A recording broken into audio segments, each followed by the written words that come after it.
எனவே பாசத்துக்கினிய தமிழ் மக்களே, நீங்களும் வருகிறது உயிரிழந்த உறவுகளுக்கு மலர் தூவி அஞ்சலி செலுத்துவதோடு எமது இனத்தின் விடுதலை பயணத்தில் இணைந்து கொள்ளுமாறு உங்களை உரிமையோடு அழைத்து நிற்கின்றோம்.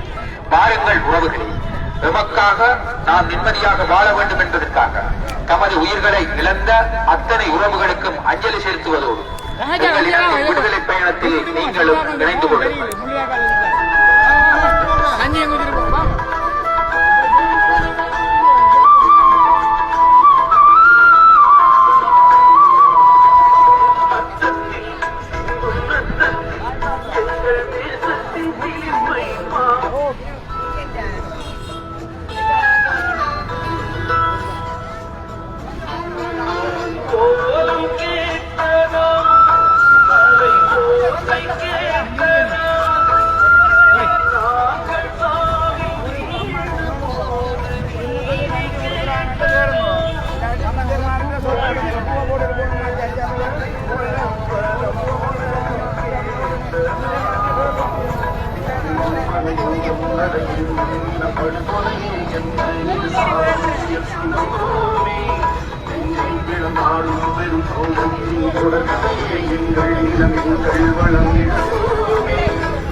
அன்புக்கினிய தேசத்தின் உறவுகளே, நமது தமிழினம் காலத்துக்கு காலம் ஆட்சிக்கு வந்த சிங்கள பேரினவாத அரசுகளால் திட்டமிட்டு இனப்படுகொலை செய்யப்பட்டு வந்ததன் தொடர்ச்சியாக கடந்த 2009ஆம் ஆண்டு முள்ளிவாய்க்காலில் பல்லாயிரக்கணக்கான மக்களை கொன்றொழித்து மாபெரும் தமிழின படுகொலை அணிகள்.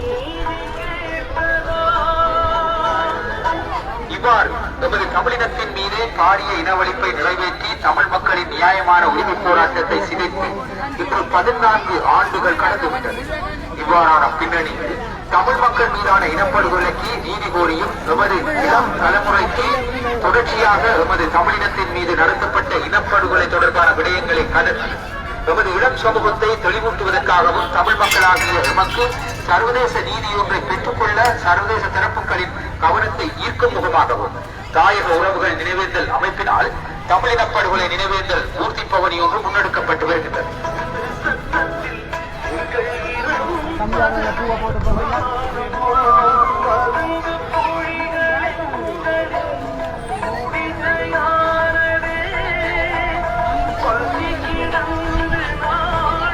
அந்த வகையில் தமிழ் மக்கள் கொத்து குண்டுகளாலும் நச்சு குண்டுகளாலும் கொத்து கொத்தாக கொன்றொழிக்கப்பட்டு இரத்தத்தினாலும் சதை துண்டங்களாலும் நிறைந்த முள்ளிவாய்க்கால் மண்ணை தாங்கியவாறு வடமாகாணம் முழுவதும் பயணிக்கும் வகையில் இந்த ஊர்தி பவனி இடம்பெறுகிறது. தற்போது இந்த ஊர்தி பவனியானது தங்களது வீதி வழியாக வந்து கொண்டிருக்கின்றது. எனவே பாசத்துக்கினிய தமிழ் மக்களே, நீங்களும் வருகிறது உயிரிழந்த உறவுகளுக்கு மலர் தூவி அஞ்சலி செலுத்துவதோடு நமது இனத்தின் விடுதலை பயணத்தில் இணைந்து கொள்ளுமாறு உங்களை உரிமையோடு அழைத்து நிற்கின்றோம். பாருங்கள் உறவுகள், எமக்காக நாம் நிம்மதியாக வாழ வேண்டும் என்பதற்காக தமது உயிர்களை இழந்த அத்தனை உறவுகளுக்கும் அஞ்சலி செலுத்துவதோடு எங்கள் இனத்தின் விடுதலை பயணத்தில் நீங்களும் இணைந்து கொள்ளுங்கள்.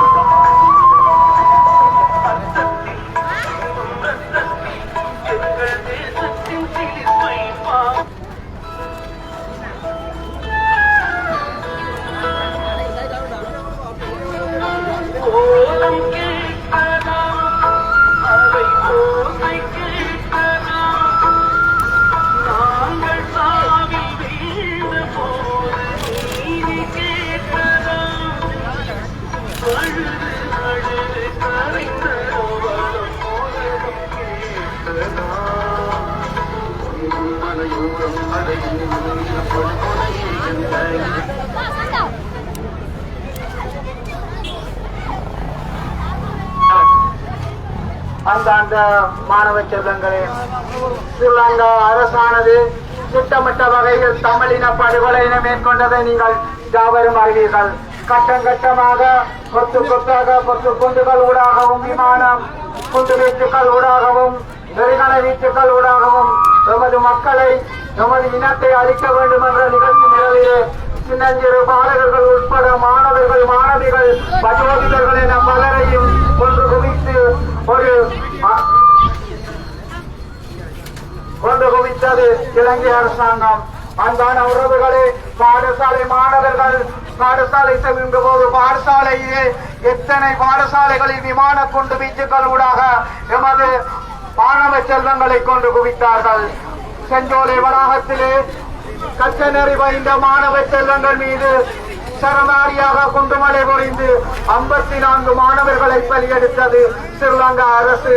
அன்பான உறவுகளே, அன்பான மாணவ செல்வங்களே, எமது இனத்துக்கு ஏற்பட்ட அந்த பலிகளை, வேதனைகளை, திட்டமிட்ட கொலைகளை நீங்களும் அறிந்து கொள்ள வேண்டும்.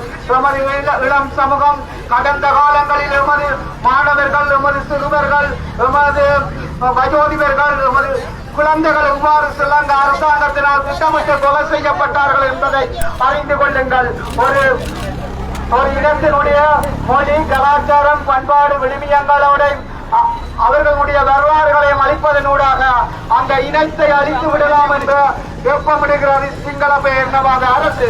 அதன் நிகழ்ச்சி திட்டத்தின் ஒரு அங்கமாகத்தான் எமது வரலாறுகளையும் மாணவர்கள், சிறியவர்கள், வெறியவர்கள் என்று பாகுபாடு என்று கொத்து குண்டுகளாலும் நச்சு குண்டுகளாலும் எம்மின மக்களை, எம்மின உறவுகளை முள்ளி வாய்க்காலில் தமிழின அழிப்பின் அதியுச்ச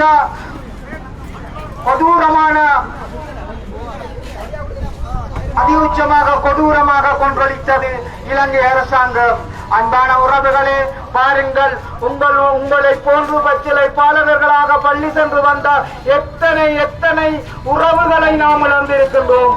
அன்பான உறவுகளே, நாங்கள் எமது இனம் வரலாறுகளை மறந்து விட முடியாது, மறந்து வரவும் மாட்டோம். அன்பான உறவுகளே, கடந்த காலங்களில் நடந்தவையாகட்டும் என்று நாங்கள் விட்டு சென்று விட முடியாது. அன்பான உறவுகளே, அன்பான மாணவ மாணவிகளே, பாருங்கள், உங்களை போன்ற எத்தனை பாலகர்கள் துடிதுடிக்க அந்த முல்லை மண்ணிலே, முள்ளிவாய்க்கால் மண்ணிலே நரபலி எடுத்துக் கொண்டது சிங்கள பேரினவாத அரசு. இதை நாம் மறந்து விட முடியுமா? இது மாதிரியாக பாலச்சந்திரனுக்கு பிஸ்கட் கொடுத்து விட்டு சுட்டதை நாங்கள் மறந்து விட முடியுமா? அந்த 12 வயது சிறுவன் என்னையா செய்தான்? சிந்தித்து பாருங்கள். அன்பான சிறுவர்களே, மாணவர்களே, இந்த ஊரினை சுற்றி இருக்கின்ற அந்த புகைப்படங்களை பாருங்கள். எத்தனை சிறுவர்கள் எவ்வாறு காயப்படுத்தப்பட்டு சிங்கள பேரினவாத அரசினால் துடிக்க கொலை செய்யப்பட்டார்கள் என்று சற்று சிந்தியுங்கள். உங்களுடைய அம்மா, அப்பா, அண்ணாமாரிடம் சென்று கேளுங்கள். இதே மாதம் 2009ஆம் ஆண்டு இந்த சின்னஞ்சிறு பாலகர்கள் எவ்வாறு கொலை செய்யப்பட்டார்கள், யார் கொலை செய்தார்கள், எப்படி கொலை செய்தார்கள் என்று தயவான மாணவ செல்வங்களே சென்று கேளுங்கள். மாணவர்களே, உங்களை போல மாணவர்கள் சிங்கள பேரினவாத அரசினால் திட்டமிட்டு கொலை செய்யப்பட்டார்கள். அன்பான உறவுகளே, 2009ஆம் ஆண்டு முள்ளிவாய்க்கால் மண்ணிலே நடந்த பேரளவெடுப்பை கேட்டு பாருங்கள். அன்பான மாணவ மாணவிகளே, இந்த ஊதியை சுற்றி இருக்கின்ற அந்த புகைப்படங்களை பாருங்கள். இதில் சில புகைப்படங்களை நாங்கள் குறிப்பிட்டிருக்கின்றோம்.